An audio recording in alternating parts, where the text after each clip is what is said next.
महाराष्ट्र के रायगढ़ जिले के पेंच तालुका में बाल गंगा परियोजना से प्रभावित किसानों की खाली जमीन का 7/12 हिस्सा वापस पाने के अधिकार के लिए किसानों स्थानीय भूमिपुत्रों ने शुक्रवार से पेंच उप विभागीय कार्यालय के बाहर अनिश्चितकालीन हड़ताल शुरू कर दी है। राष्ट्रीय कांग्रेस के प्रदेश अध्यक्ष हर्षवर्धन सपकाल ने दौरा कर इस आंदोलन का समर्थन किया। पेंच तालुका में बाल गंगा बांध परियोजना का काम 2010 से चल रहा है। इस परियोजना में 6 ग्राम पंचायतें वाशीवली, वरसाई, गुगोदेव खुर्द, जावली, मिधावली सहित 9 गांव और 13 आदिवासी वाड़े और 3800 से ज्यादा परिवार प्रभावित हैं। इसमें 1240 हेक्टेयर भूमि का अधिग्रहण किया जा चुका है। जमीन के अधिग्रहण को 16 साल पूरे हो चुके हैं। इस वजह से अधिग्रहित जमीन का 7/12 हिस्सा खाली हुआ है। किसानों की ये जमीन वापसी की मांग को लेकर किसान स्थानीय हड़ताल पर हैं। इस मौके पर बड़ी संख्या में किसान, स्थानीय भूमिपुत्र और कांग्रेस कार्यकर्ता मौजूद थे। स्पष्ट स्वरूपाचे आदेश आहे। आधी पुनर्वसन मग धरण ही असणारी एक भूमिका आहे। मात्र भांडवलदारांच्या आणि जमीन भूमाफियांच्या दबावामध्ये या ठिकाणी संविधानाची पायमल्ली सुरू आहे आणि जे पुनर्वसनाचे जे नियम आहे हे सर्व डावलून या ठिकाणी जे होत आहे हे बघत असताना आपण भारतात राहतो का तालिबानमध्ये राहतो अशा प्रकारचा एक प्रश्न स्वाभाविक स्वरूपामध्ये इथे आल्यानंतर हा उपस्थित होणं स्वाभाविक आहे। या संदर्भामध्ये प्रचंड विलंब झालेला आहे आणि या विलंबाच्या नंतरही आता प्रशासनाने ला वटणीवर आणण्याकरता थेट स्वरूपामध्ये बाळगंगा प्रकल्पातील सर्व भूमिपुत्रांनी जे दंड ठोपटले आहेत ते अत्यंत रास्त आहे। त्यांचा संघर्ष हा सत्यावर आधारित आहे, नियमावर आधारित आहे आणि प्रशासनाने तातडीने यांच्या सर्व ज्या मागण्या आहेत, नवे तर सुप्रीम कोर्ट हायकोर्टाचे जे आदेश आहेत त्याची तातडीने अंमलबजावणी करावी।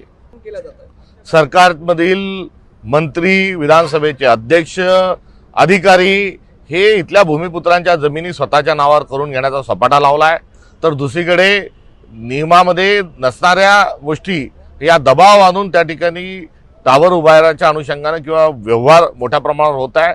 तात्पर्य तिसऱ्या मुंबई ही भांडवलदारांसाठी, तिसरी मुंबई ही भूमाफियांसाठी आहे आणि इथला जो भूमिपुत्र आहे या भूमिपुत्राला या ठिकाणून बेदखल करत असताना त्याच्या जीवावर त्याचा गळा घोटून जे चाललेला हा जो विकास आहे हा अजिबात सहन करून घेतला जाणार नाही आणि या संपूर्ण भूलभुलैयाचा हा जो चकवा लागलाय, हा तिसऱ्या मुंबईचा चकवा जो भूमिपुत्रांना लागलाय याचा पर्दाफाश केल्याशिवाय आम्ही राहणार नाही। दादा काय सांगाल, बाळगंगा जमीन हक्क सत्याग्रह आपण सुरू केलेला आहे प्रांताधिकारी कार्यालयासमोर आणि पाठिंबा देखील वाढतोय दिवसेंदिवस। विषय यापासून सुरू झाला की 13 नोव्हेंबर 2025 रोजी आदरणीय कलेक्टर यांच्या दालनामध्ये खासदार दहीशदा पाटील यांच्या अध्यक्षतेखाली बैठक पार पडली आणि त्यामध्ये आश्वासित केलं गेलं शेतकऱ्यांना की पुनर्वसनासाठी आम्ही पहिल्यांदा 2 गावं सपाटीकरण करण्याला सुरुवात करू आणि पुनर्वसनाची सुरुवात करू अशा पद्धतीनं त्यांनी 31 डिसेंबर 2025 पर्यंत आश्वासित केलं होतं।